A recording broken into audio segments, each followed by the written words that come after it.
जय हिंद मेरे प्यारे देशवासियों, दीपोत्सव त्यौहार की एक पहल इंडिया परिवार की ओर से हार्दिक शुभकामनाएं। राजस्थान सरकार और उत्तर प्रदेश सरकार को मैं धन्यवाद अदा करता हूं, जिन्होंने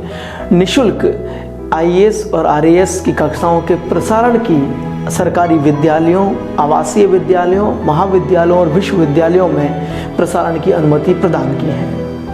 मेरे प्यारे देशवासियों, एक प्रश्न लगातार मुझसे पूछा जा रहा है कि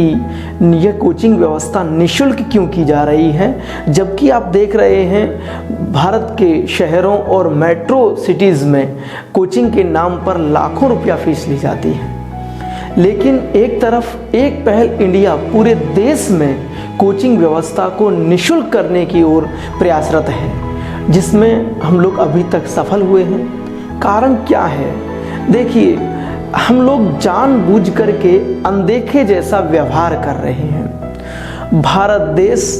किसी एक वर्ग, समुदाय या ऊंचे या नीचे वर्ग का नहीं है। वर्तमान में लगातार देश प्रगतिशील है, सूचनाओं का युग चल रहा है।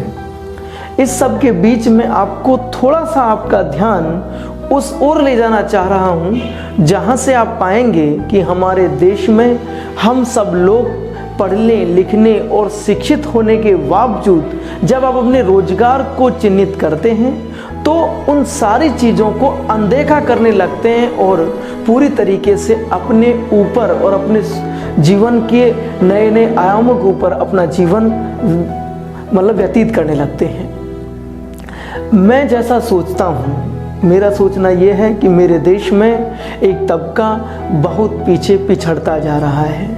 जिनमें दैनिक क्रियाओं में लगे हुए कार्यशील लोग हैं, वो मेरे परिवार हैं। जैसे आपको मैं उदाहरण से समझाऊं तो किसान, दिहाड़ी मजदूर, झाड़ू सफाई करने वाले, दूध वाला, दर्जी, कपड़े सिलने वाले, बैंड बाजे बजाने वाले या चालक, परिचालक, या हम देखेंगे कि सब्जी वाला, फल वाला या कोई और जैसे नाई, ऐसे जो कार्य करते हैं लोग, वो दैनिक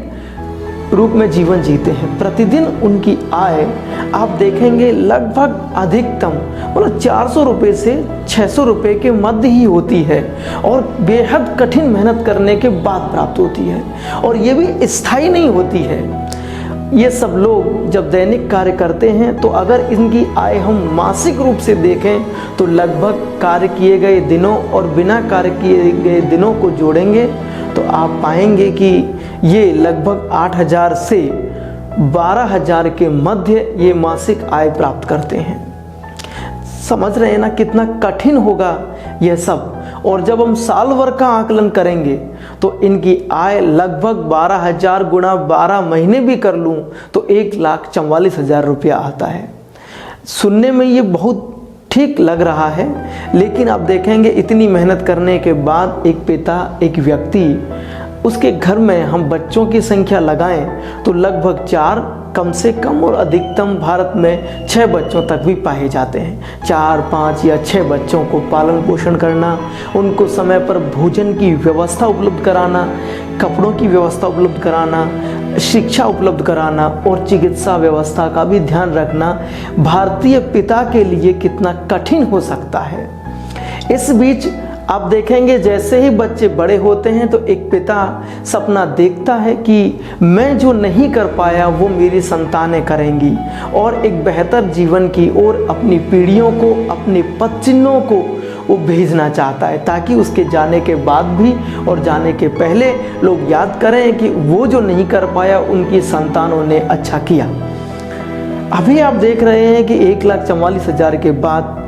इन सब पर कितना पैसा इन्वेस्ट होता है 4, 5, 6 संतानों को पालने में। जब वो इस योग्य हो जाते हैं कि उन्हें अब सरकारी नौकरी की ओर बढ़ना है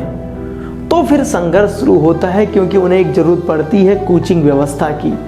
सरकार अपने स्तर पर बहुत सारी व्यवस्थाएं करती है, लेकिन योजनाएं विफल हो जाती हैं। निःशुल्क कोचिंग व्यवस्था के लिए आप देखेंगे कि आज कोचिंग की जब ज़रूरत पड़ती है तो बच्चे शहरों, नगरों या महानगरों या मेट्रो सिटी की ओर पलायन करते हैं। वहाँ पर रहने खाने का खर्चा ही लगभग 8,000 से 10,000 रुपये तक मिलता है। रहने के लिए मासिक किराया, उसके बावजूद किताबों का खर्च, खाने का खर्च, एक बच्चे को दिल्ली जैसे शहर में रहने का खर्चा 15,000 रुपये तक होता है। अब एक बाप के सामने, पिता के सामने एक बड़ी चुनौती आ जाती है कि वो उन बच्चों को पढ़ाए या उनकी पेट पूर्ति करे। 5 बच्चे घर बैठे हैं और एक बच्चे को पढ़ाने दिल्ली भेजता है तो वो अपने ज़मीन, जेवर इनको गिरवी रख कर के भेजता है। यदि वो बच्चा पहली बार में परीक्षा पास नहीं कर पाता, और ऐसा होना स्वाभाविक भी है कि परीक्षा पास करना बच्चा चाहता है, मेहनत भी करता है, लेकिन सरकारी पदों की संख्या इतनी कम होती है कि उसका असफल होना पहले से ही तय होता है। अब समस्या ये आती है कि जब वो फेल होके आता है तो फिर जो कर्जा परिवार पर चढ़ा हुआ है उसकी वजह से और अन्य 4 बच्चों की, 5 बच्चों का भविष्य, पढ़ाई सब अवरुद्ध हो जाती है और परिवार में कलह और मानसिक असंतुलन और कई बार तो आत्महत्याएं जैसी घटनाएं देखने को मिलती हैं। क्या ये हम सबकी नैतिक जिम्मेदारी नहीं बनती है कि एक भारत के विशाल तबके पर हम सबको काम करना चाहिए और कोचिंग व्यवस्था, जैसे स्कूल की शिक्षा निःशुल्क मिलती है, ऐसे ही सरकारी तैयारियों के लिए कोचिंग व्यवस्था कम से कम फ्री हो जाए, निःशुल्क हो जाए तो एक पिता को एक बड़ी राहत मिलेगी और उच्च स्तर पर तैयारी करने के लिए उनके बच्चों को मानसिक रूप से परिपक्व होने का समानता से अवसर मिलेगा। दूसरी बात, जिस उम्र में एक पिता के पास अपनी बेटी की शादी करने की जिम्मेदारी आती है, उसी उम्र में एक बेटी अपने पिता को ये कहती है कि मुझे IAS बनना है, उस टाइम पर एक पिता इतना मजबूर हो जाता है कि वह अंतर्द्वंद में फंस जाता है कि मुझे अपनी बेटी की शादी के लिए जो जुटाए गए पैसे हैं वो दहेज में लगाने चाहिए या अपनी बेटी को IAS बनने के लिए तैयारी करने हेतु दिल्ली भेज देना चाहिए। बड़ा द्वंद्व की स्थिति परिवार में उत्पन्न होती है। सामाजिक संतुलन को देखते हुए, व्यवस्था को देखते हुए एक पिता केवल और केवल यही निर्णय लेता है कि मुझे अपनी बेटी की शादी किसी सरकारी नौकर या किसी बिजनेसमैन या किसी एक अच्छे लड़के से करनी चाहिए, चाहे उसके लिए मैं खुद ही गिरवी क्यों न रख जाऊं और पैसे कर्ज पर ला कर के भी वो दहेज में पैसे देता है। ऐसी व्यवस्थाओं की वजह से भी हमारे देश की बहुत सारी बालक बालिकाएं, महिलाएं उच्च शिक्षा से वंचित रह जाती हैं, जिसका परिणाम हमें आने वाली पीढ़ियों पर भी देखने को मिलता है। मैं चाहता हूं कि इस सब व्यवस्था को हम सब लोग धैर्य से,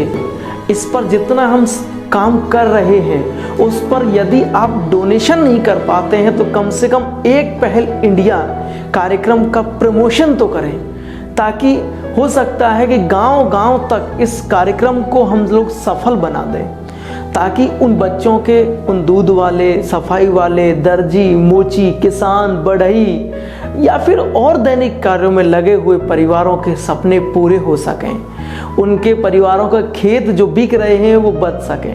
जो गहने गिरवी रखे जा रहे हैं वो छूट सकें, जो बच्चे आत्महत्याएं कर रहे हैं उनको हम बचा सकें,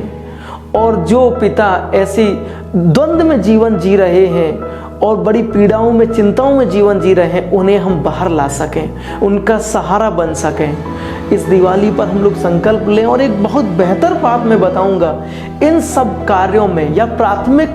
कार्यों में लगे हुए मेरे देश के सभी लोग